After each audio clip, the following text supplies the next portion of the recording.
ఎవరన్నారయ్యా నువ్వు లేవని, ఎవరన్నారయ్యా కనరావని, నిన్ను నమ్మిన భక్తులకు నిజమై నీ ఉన్నావు, నిన్ను కొలిచే కన్నులకు కనిపిస్తూ ఉంటావు.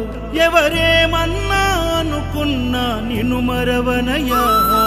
శరణమయ్యప్ప స్వామి అయ్యప్ప, శరణాలు మరవలేను విడవలేను అయ్యప్ప.